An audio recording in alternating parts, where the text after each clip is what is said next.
Our campus must be dry. IU. Hello, everybody, and welcome to this edition of Dry Campus. I believe this is our, 12th episode? 12th episode, Ethan. 12th episode. Alongside us today are your usual co-hosts. My name is Ethan Billman, and alongside me is Sai Balabhaji. And on this episode, we will be talking about the Butler game that had happened this past Saturday as your Hoosiers won that game 68-60 in a game that was a tale of two halves. The first half, it was a little bit reminiscent of the Texas game earlier in the Maui Invitational or the Asheville Invitational. But the second half, I think Archie had a good halftime speech. They got ready. We rebounded well in the second half, blocked shots well in the second half, and we eventually took care of business. And it will also be we will be previewing the Northwestern game coming up, a game that I originally thought was going to be a little bit easier, and now since they had just they handed it to Michigan State. And so now all of a sudden that game means a little bit more because this Northwestern team is a or maybe not great team yet, but they're a good team. So Sai, what are your initial thoughts of the Butler game? I'm sure you have the same thoughts that it was a tale of two halves. So I guess maybe my question for you is, what halftime adjustments did you see that really elevated this team to the second half that they had? I think the number one adjustment was just simple. It's really simple. Defensive intensity. I think there was a vast difference between the first and second halves in terms of just how they were playing defense. They were really sloppy in that first half, and it was almost like they got they got up on the wrong side of the bed, and they just weren't ready to play in that first half. Butler was kind of scoring at will. They weren't guarding the perimeter well. They were letting guys penetrate, and in the second half that changed drastically. Trace and Race really locked it down in the front court. Trace had a couple of crazy blocks here and there, which was nice to see. But yeah, I really think size was the difference, because that's what we were talking about, Ethan, coming into this game. How much of a size disparity there was between our front court duo of Race and Trace and the Butler front court, which is a lot smaller. So we were really able to transition from really really poor play in that first half to locking them down in the second half, and then on the other side of things, really just and I think this was because we were able to play lockdown defense. Our offense started to open up a lot more as well because of that, and I'm really loving the combination of Trace and Armand. I think this is a nice combo that we've seen at the start of the season, that really could grow into something. And this is really important because I've been watching a lot of Big Ten basketball lately, and you look at a team like Northwestern, and we'll talk about them later as well, but they're a team with a lot of depth. And when I think about that, our team doesn't really have a ton of depth in terms of guys that can put points on the board, and that's a problem because we're very top heavy. We have Trace, and he'll give us 20 points a game with 7 or 8 rebounds a game, and that's great. But if we're not going to have consistent scoring from each of our players, even if it's 7 or 8 points from each of these guys, then we're going to need another guy to step up and score big for us. And Armand did that in this Butler game, and he had 20 points as well. So if he can consistently do that, he can take that pressure off some of these other guys who really who've really struggled from a scoring standpoint. And that's really important because we don't have that depth. Yeah, and I remember on the last podcast we were talking about possibly our two best players are Trace and Armand, with Armand kind of being a little bit of a shock, and this game only solidified that. He's been great. He's been clearly our best 3-point shooter so far this season. Armand last year really struggled from three. Even when he was open, he couldn't hit them. I know he hit that one shot against Notre Dame last year. But other than that, he really struggled. This year, he's knocking them down. I mean, he is a consistent, good 3-point shooter, and that is just what this team, has needed. But also to your point of the lack of depth, I'm looking at this the scoring chart here of the Butler game. Um, Only 4 players had more than 3 points for IU. It was Trace, Race, Al, and Armand. Rob had 3 points, and Hunter had 3 points, and I think Jerome hit a three at some point during the game. That's a bit concerning because when you really go up against these Big Ten opponents, even when you go up against Northwestern here coming up, yeah, Trace, like you said, Trace will get his. Trace is going to get his 20 points. Armand now seems to be a consistent guy that can get at least 10 points a game. But I'm looking at Northwestern here, or no, that's Michigan State one, and you have Boo Booey obviously at 30 points, but Ty Berry 12 points, Pete Nance 15 points, 12 rebounds. It's very very diverse there. They're allocating their points to a lot of other guys, and that's a bit concerning. It is the beginning of the season relatively, and so I think as the season goes on, we're going to see guys like Galloway being able to convert more. Because I know during this Butler game, Galloway struggled a little bit of just finishing at the rim. He would he would be going up against a guy that was a little bit bigger than him, and just not strong enough to finish. So you kind of hope that Galloway can start to finish his layups. Rob seems to miss a couple threes here and there. Maybe he can start to knock them down. But like I said, it's great that Trace is playing this way. I think he's a top 10 player in the nation, quite frankly. I mean, if he's playing at that level, maybe a top 5 player in the Big Ten. But we're going to have to get some great play from our other guys, from Jerome Hunter, who did not have a good first half. I mean, he was really strong. He threw the ball away. He was poor defensively, poor defensive communication. Other than Trace, Race, Al, and Armand, we're going to have guys step up if we want to actually compete in the Big Ten and then eventually get the March Madness down the line. Yeah, either that or some of these guys like Al. To give you an example, when you have Trace doing as much as he's doing, it's hard for Race to really kind of increase his scoring because he kind of scores in the same spots as Trace does. But when you're talking about the guys that are scoring in terms of guards, you have Armand and Al, and Armand's playing really well. If you can't get guys like Finney and Jerome Hunter, and the freshmen to kind of take a lot of the load off in scoring, and we've talked about Finney a lot, and he's been a bad offensive player. But if Al can maybe up that to 15 points a game, or something like that, or at least in the low 10s, we'll be set to go if we have 3 guys who can consistently score around 15 to 20 points. That's a great team right there. So I mean, and you're talking about the freshmen. You're talking about Galloway. I mean, it's still early in their careers. They're not really getting the opportunities to do as much as freshmen had in the past. When Rob was a freshman, we didn't really have those older guys who are playing like Trace is right now. So we needed more from the freshmen back then. But right now they're more taking that role where Archie will plug them in at the right moments to play solid defense. And that's what I'm seeing from Galloway. Galloway's playing some great defense, showing a lot of heart on the court. And, he's an unselfish player. Every time I see him get the ball, he's looking for a guy in the right spot.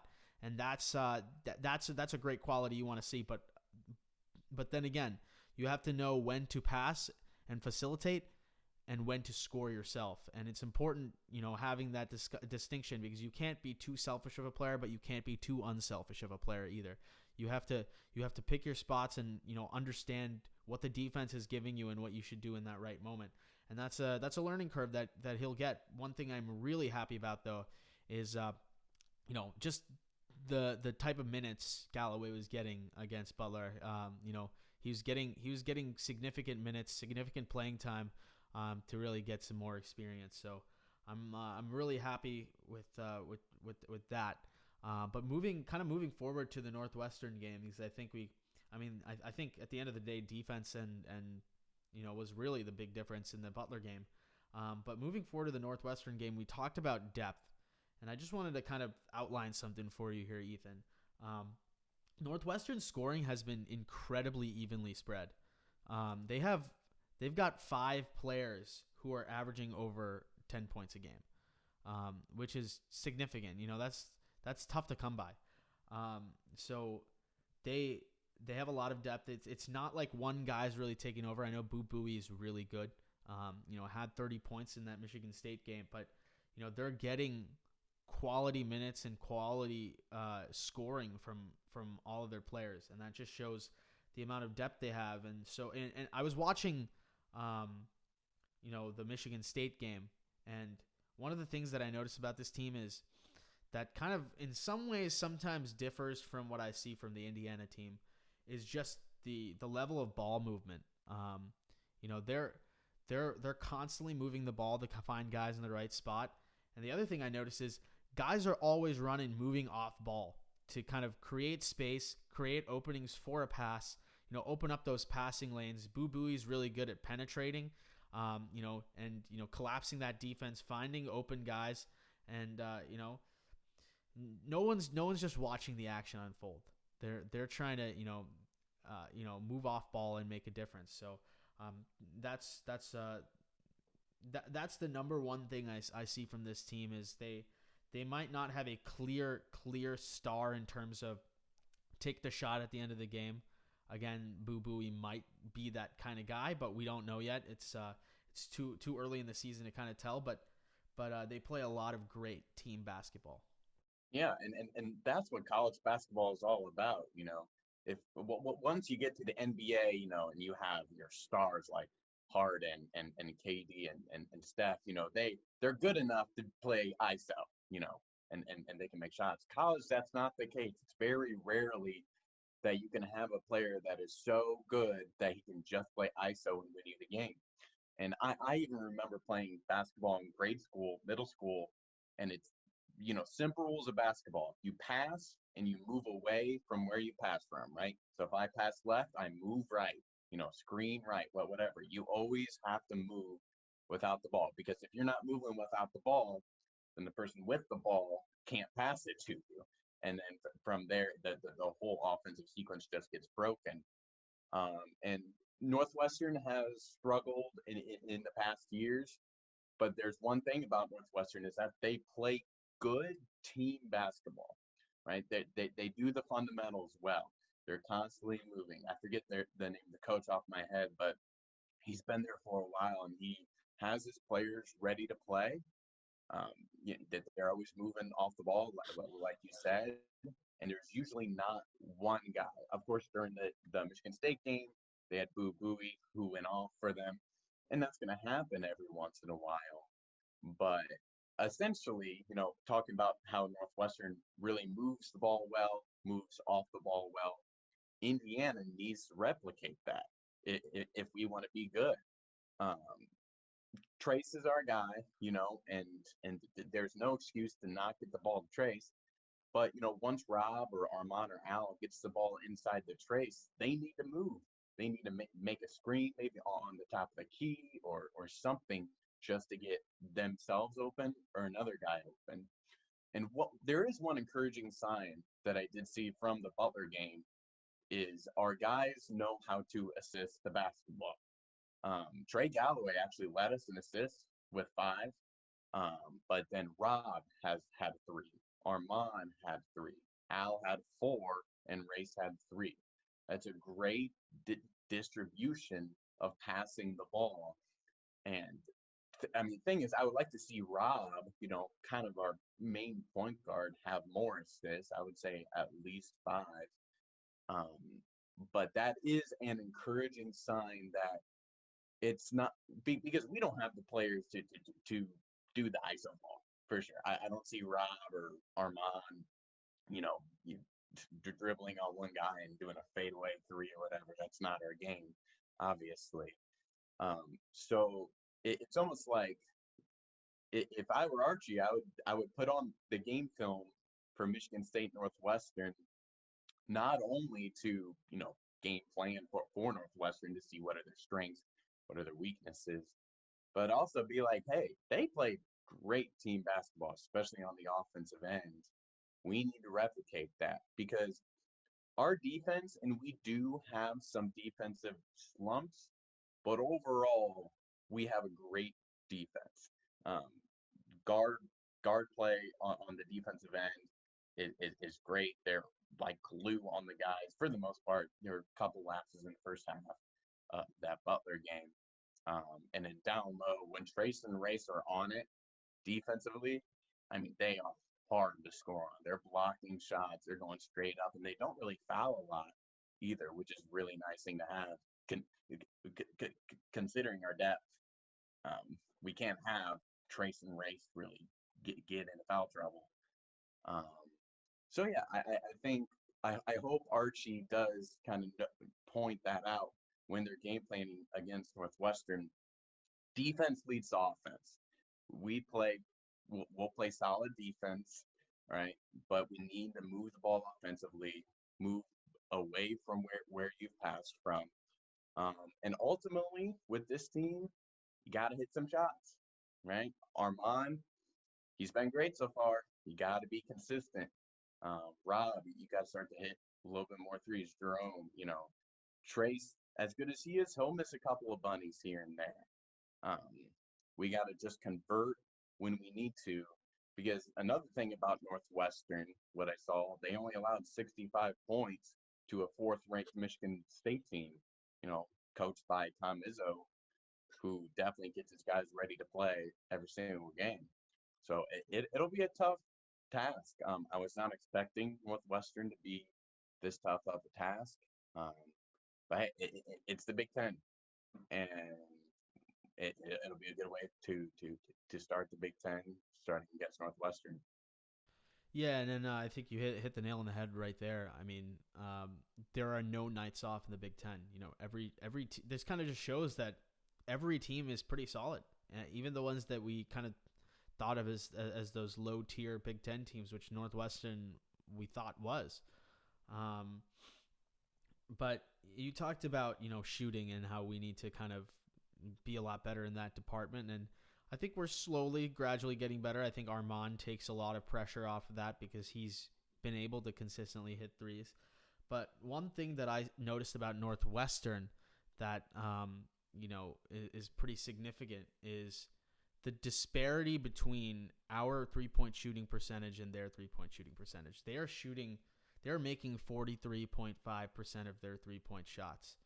And I think they have about 4 or 5 or 6 guys in that 40%, a couple guys over 50%, which is pretty remarkable. As opposed to us, I think we're down to like 32%. And we don't even shoot that many threes. And so it's something to take into consideration. Our perimeter defense in that first half against Butler wasn't very good. So, I don't know if we have to outshoot them. I don't think that's a game that we should try and play. That's not how we win basketball games. That's not our identity. But what we really need to do is our guards need to play some lockdown defense on the perimeter. I think that's really important to kind of put the clamps down and make sure that what's most important is making sure that they're not getting too many open looks on the perimeter. That's really important. When they have as many open three opportunities as Butler did in that first half, that's a problem. We can't have that happen. The other thing that I kind of notice is I feel like we definitely, again, our bread and butter, we win this game in the paint. I think the Northwestern's guards are pretty solid, and they can all kind of make baskets and score the ball. But I think where we really have the advantage is, our bread and butter. Our Trace and Race in the front court. They have Pete Nance, who's been playing really well. Don't get me wrong. He's averaging 11 points and 8.2 rebounds, and he had 15 and 12 against Michigan State. So, and that's a really good performance for a big man. He's a stretch five. He can also shoot the three. So he's a really solid player. I don't think he's going to be really shooting the three a whole lot in this game because you've got a lot of size matched up against him. But look, we need to be able to kind of match his level of play. We have two guys who can, so that's kind of gives us the advantage there. So I think one of the really important things in this game is going to be Race Thompson, because if Pete Nance, I don't know what to expect from him in terms of the matchup against Trace. I think he'll probably be matched up against Trace. And if he, stifles Trace a little bit, I know it'll be tough because Trace is still the better player, and Trace is still, one of the best players in the Big Ten and the country. But I think, this is a game where Race Thompson needs to step up and, say, hey, Trace might be having matchup issues here. It's my turn to kind of take some of the load off of his back and create opportunities for myself.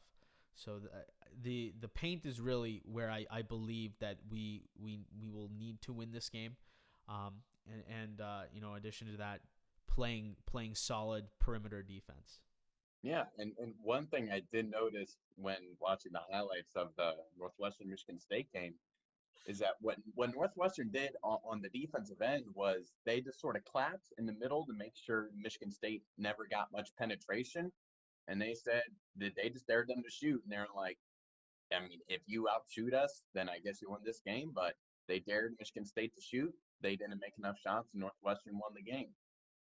If I'm game planning against the Hoosiers, that's what I'm doing. I'm collapsing in on Trace. I'm collapsing in on Race, and daring. I mean, Armand, I would probably put a guy on, but if I see Rob open for three, even Al open for three, Galloway, I'm like, all right, I'll take my chances with that three. But you are right. Ultimately, our bread and butter is getting it inside to Trace and Race, especially Trace. If Trace is in the game, I really don't think we have any excuse for Trace to not touch the ball in every single possession, unless they're double teaming him, triple teaming him, and other guys are open. Because he is that good. And he's starting to get that right-handed shot down, that right-handed layup, right-handed hook. Once he really gets that down, he's going to be really, really hard to beat. And I think, like you said, too, perimeter defense, very important. And I'm okay relying on that because I know it can be really good. I know Rob can be a really good defender. Armand has gotten much better since last year at defending on the perimeter. Another thing, too, with a guy like Pete Nance, who can also shoot, putting it's either going to be Trace or Race on him. They're going to have to play great defense down low, like they did in the second half of the Butler game. Because the first half, I forget who the Butler big men were. Chuck Harris, or not Chuck Harris. I think it was Bryce Nizza and NZE. They were able to get down low, and they were able to kind of abuse Trace and Race in the first half. Second half, Trace and Race, manned up, and they blocked like seemingly every shot that Butler put up in the paint in the second half. But that needs to carry on throughout this Northwestern game. Allow nothing inside. And I know Northwestern is a good three-point shooting team, but if you can ensure, if Trace and Race and even Jerome can ensure that nothing happens inside for Northwestern, they have to get all of their points from the outside, then it all depends on our perimeter defense, which I had said earlier can be really good. They can have really good communication at times and act like glue, but you can't have the lapses like you did against Butler. I know Jar Bolden for Butler, I mean, he was the only guy hitting shots for them in the second half. But Butler missed a lot of open threes. We got a little lucky on a few where, they hit those shots down. Maybe we're not talking about an easy win for IU or even a win at all. for IU. And like you said, Northwestern, I actually didn't know they were that good at shooting a three. Um, we'll have to be better, and that's been Archie's weakness in coaching. And this is his fourth year here too. Here, this is his fourth year here. Um, the issues with his defenses has been allowing too many perimeter shooting, allowing too much, allowing too many threes, allowing too many open threes. Um, and in the Big Ten, there's guys, you leave guys in the Big Ten open, they'll hit them, especially if they're guards. And that I think this is a team that will be a good test for us. I think they're a good matchup for us in the sense that I don't think we match up with them great, but I think it'll be a good test for us. This is a team that can shoot well, and this is a team that can play solid defense. A kind of our kryptonite of past years. Let's see, how we can do this year. So No, definitely when your weaknesses are not being able to shoot the three and giving up too many threes, it's going to be tough to win. So we're improving definitely in the shooting aspect. But we got to keep that up. And another thing I wanted to say with Race and Trace blocking so many shots and playing as well as they did defensively against Butler, that's going to be huge moving forward as well. Because when you block shots and when you get steals and things like that, that creates so many transition opportunities, and that's an area where we need to improve as well. There have been transition opportunities where we're running the floor and we make a bad pass and things, or we miss an easy layup because we're moving too fast or something like that. So those are areas where there are lots of points available for us because we're such a good defensive team. And I don't think that's I think we can say that. I think that's one of our strengths is we play really good paint defense. So that's another area where we could really get better. But I do want to talk about one of the positives that I kind of have noticed so far this season that hopefully continues moving forward is there has been definitely a drastic improvement in free throw shooting this season as opposed to some of the other seasons within the Archie era. Even Trace is making most of his free throws, and there used to be a time, and I know you remember this, Ethan, where a guy gets to the free throw line, we're down maybe 6-7 points in a game, and it's like, God, I don't think he's gonna make either of these. There was a time where that was really our thought process.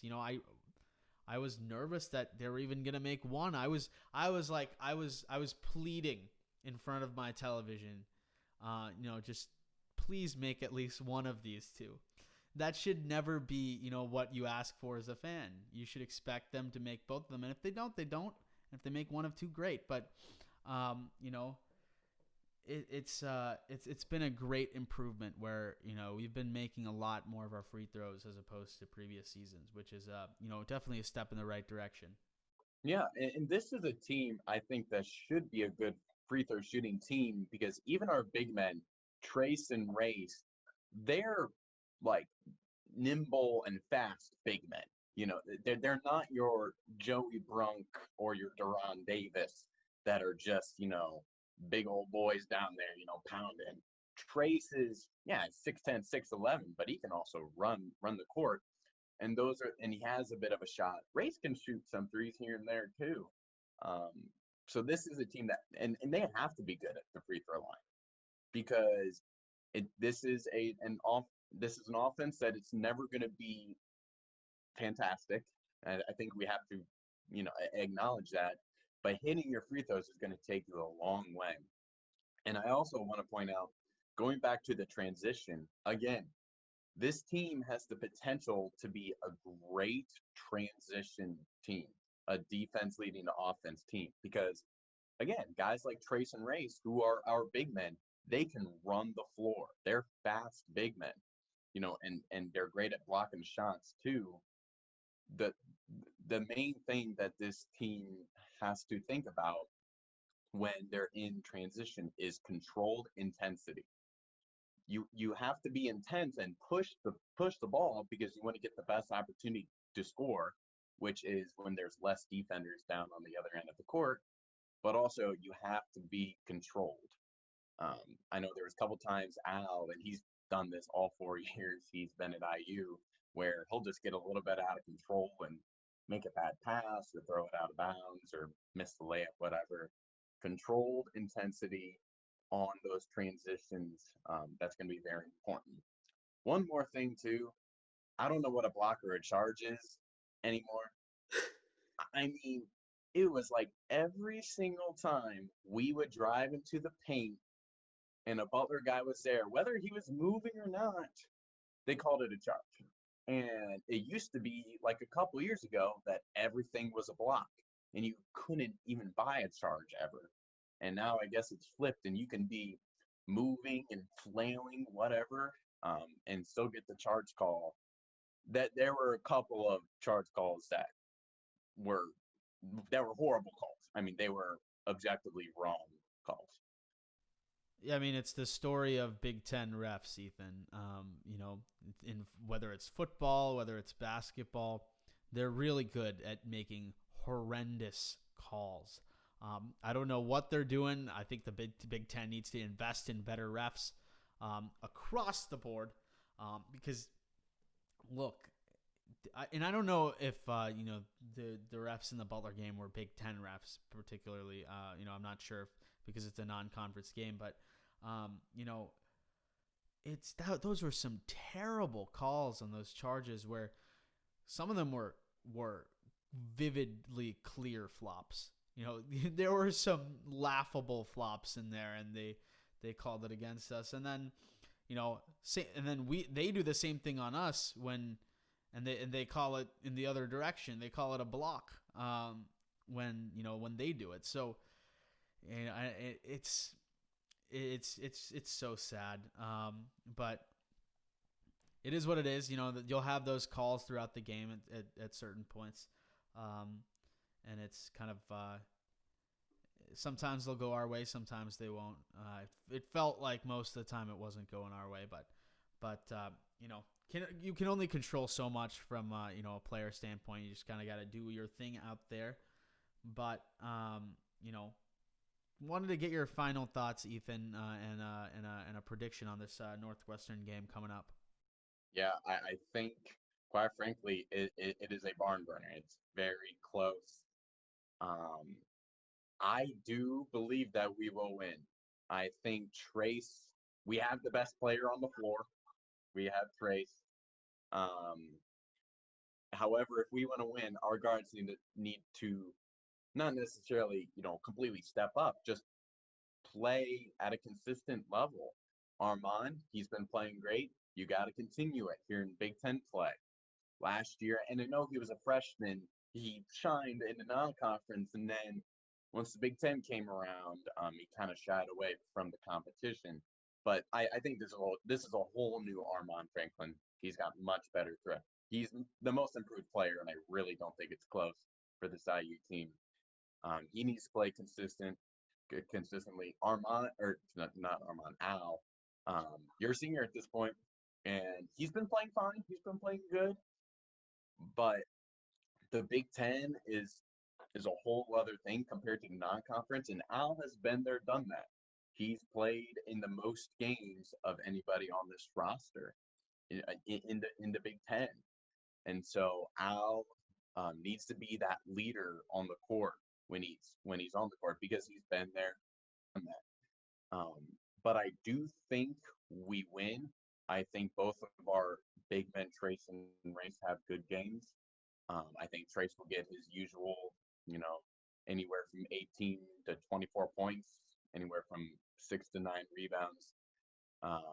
Race should be a little bit below that, but I think he'll get it done. And I think we'll hit we'll hit just enough threes, whether that's 4 threes, I don't know, 5. I think we'll just get the job done. I think it'll be a low scoring game though. I think our defense will play good against Northwestern. And I think we'll struggle a little bit on the offensive end as we usually do. But I think it'll be like I'm gonna go 62-60. I think it'll be a one score game down to the last second, whether it's us coming up with a big defensive stop or whatever it is. But I do think we win and get to 6-2 before we play Illinois. Yeah, I think it's going to be a really close one, and I think it's going to come down to guard play, like you said. And to me, what's really important is how we play defensively from guard play. Because Northwestern's strength is their guard play. They can really score from that position. And so we need to do a really good job of kind of stopping Boo Buie. That's a great name, by the way, Boo Buie. And when I say stop him, I don't just mean from a scoring standpoint. I don't think he's going to put up 30 against us like he did against Michigan State. But he's also averaging 5.6 assists, which is, about 3 assists higher than any of our guys have on, our team. And so, in college basketball, averaging 6 assists a game isn't a joke. It's pretty solid. So he's moving the ball really well. So we need to be able to move quickly, and we're gonna have to run this game. We're gonna have to be quick and make sure that we cover up those passing lanes and play solid defense. I do think that our front court duo is gonna be a little bit too much for Pete Nance and whoever else is up there to handle. Trace is Trace. Trace is the second best big man in the Big Ten behind Luka Garza. So, and I strongly believe that. So, I believe this game, I'm going to go 68-64. I do think we win. I think we might be the most underrated team in the Big Ten at this point. We won all the games we were supposed to win, and we lost a couple games that against good ranked teams. And we had that Florida State game, to be honest. We had it, and just kind of slipped through the cracks. So we're a team that I feel like can compete with a lot of good teams in the country. It's I think this is tough because Northwestern is also underrated. So this is going to be a tough battle, and a great way to kind of start off Big Ten action. So 68-64, my prediction. Yeah, and I think, we've been talking about a lot about the players too. Coach Miller, Archie, this is his 4th year. This is the best team he's had. Let's play well in the Big Ten, because we've kind of seen this story before, where we'll play pretty well in the non-conference. We'll get some good wins. You look at you look at last year, right, where we beat Florida State at home. We had good momentum, and then we kind of went through that stretch in the beginning of the Big Ten play where I think we went on a 3 or 4 game losing streak. Let's not have that happen this year. And at some point, when every single IU team goes on those losing streaks, the one common denominator is Archie. And so let's change that this year. And yes, you're going to lose some games, all right? We're probably not going to sweep Iowa. We're probably not going to sweep Illinois, right? But you can't get into these 3-4 game slumps. You got to respond. You got to rebound well. And going 500 this year is solid.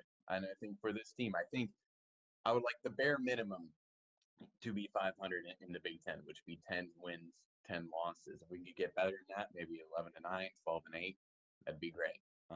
But it all starts with Northwestern, and you got to be ready to go. Northwestern, historically, not that great, but this year I think they've shown they're 5-1, with their one loss being a 1-point loss to Pittsburgh, who plays well in the ACC. So tough test coming up, but I think Archie just needs to, get mentally ready for this Big Ten season.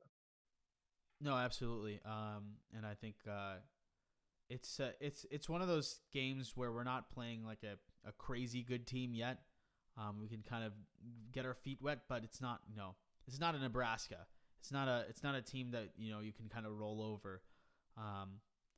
So that it's going to be a tough test to really, really get us ready for Big Ten action and get us ready for a big Illinois game this weekend as well. So, it's going to be really exciting tomorrow, Wednesday, at I think about 8:15 or something like that tomorrow night on the Big Ten Network. We will be live tweeting the game as usual. You can find our Twitter at PodDry and our Instagram at DryCampusPod. We have you will be able to find this podcast, pretty consistently on Spotify. Every episode will be out. We've missed a couple on YouTube. We've had some issues, kind of, technical issues here and there, but I think, most of you guys are kind of catching us on Spotify anyways. So we'll be trying to figure that out. But the other thing I wanted to say, we'll try and get another podcast in, after this game.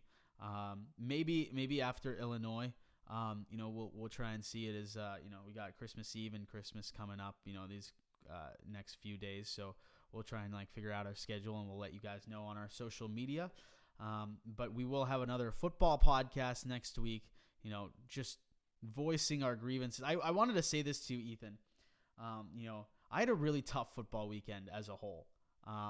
As an Indiana football fan and a Jets fan, it was a really, really tough weekend when Indiana football has gotten zero respect all season, and I'm just really mad about it. And we'll talk about that next week on the podcast, about how the college football playoff committee, as well as the Big Ten leadership and athletic directors, have screwed us, and they don't want us to succeed. But the other thing being how the Jets, my beloved Jets, screwed themselves out of the number 1 pick by winning a game and gifting that first pick and gifting Trevor Lawrence, who could have been the savior of the Jets franchise, to the Jacksonville Jaguars. It's really tough. I guess the silver lining is, for me, I did win my fantasy football quarterfinal, and I'm in the semifinals, and I have a great shot to win it all and win some good money. So, but really just a tough football weekend for me. Yeah, and you beat the Rams too. Rams are a good team. And me as a Colts fan, I felt like, we tried to do you guys favor because we lost to Jacksonville week 1. So, because we're thinking, all right, we got a good team. We can probably make the playoffs, but we lose to Jacksonville week 1, maybe they won't get Trevor Lawrence, because I don't want Trevor Lawrence in my division. But now the way it's going, looks like the Colts are going to have to play Watson and Lawrence twice a year, which will be tough. But you never know. Jacksonville is playing the Bears. And as good as the Bears have been playing, they are the Chicago Bears. And they still have Mitchell Trubisky. They can implode at any game. The NFL is a week-to-week, it's a week-to-week league. And so, but you had a tough weekend. And then going to the IU football, it's just ridiculous. There's no excuse the committee can come up with. And especially when the Iowa athletic director is, I think he's like the chairman or one of the heads of the committee. And Iowa State? No, Iowa. Iowa. And, Big Ten team, maybe you would try and, you got to be unbiased. I get that, but maybe try and vouch for the Big Ten just a little bit. I know our previous athletic director, Fred Glass, had a very stern statement to the Big Ten ADs, to the playoff committee. We got gypped. We are not the 11th best team in the nation. We're better than that. Ole Miss, good luck, because this team's gonna be ready, and I'm almost convinced we're gonna win by at least 20. So, yeah, I don't think it's gonna be particularly close, and we'll talk about that next week. But all right, if you want to gift us an easy bowl game, then at least we'll be able to break one of those streaks that Tom Allen has been trying to break, and hey. I strongly feel like we're going to be perennial Big Ten contenders now.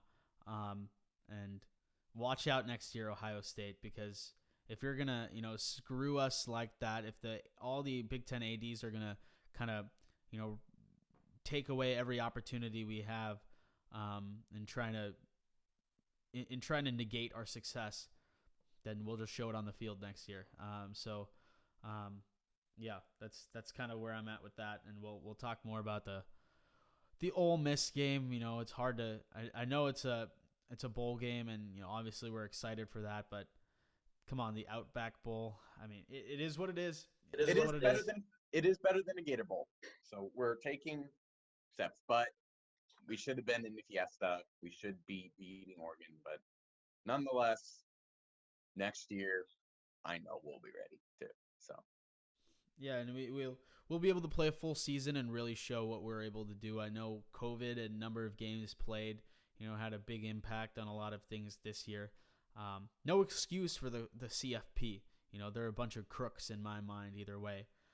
But either way, we will be, getting those podcasts, getting you all the information you guys need, for all the upcoming things in Indiana football and basketball. Mostly basketball now, because we're probably only going to do a couple more football podcasts, one next week and probably one the following week after the Outback Bowl. Kind of, recapping that game a little bit, but more so kind of probably talking about, recapping the entire season, what we really accomplished, and, looking forward to the next season. So that'll be fun. But, really looking forward to this Northwestern game, Ethan. And hopefully we can come out of there with a dub. And, again, get us on social media. Ethan, I know, what should they do here? So there is this subscribe button on YouTube, and you should click it. You should absolutely do that. Listen in, guys. We've got a lot of great information for you guys. We have great insights, and we want to know what you guys think as well. So, leave comments, DM us on our social media, just, whatever you want to hear. We'll kind of, take your ideas into consideration if you have things that you want us to talk about, or, different questions or topics that are, impacting Indiana sports. So, so we're really excited about this Northwestern game. Hopefully we can come out of there with a W. And, this has been the Dry Campus Podcast, our 12th episode. Really getting far into this, getting exciting now. And we'll catch you guys, very soon. So thank you guys so much for listening in. This is Dry Campus, Ethan and Cy signing out. Our campus must be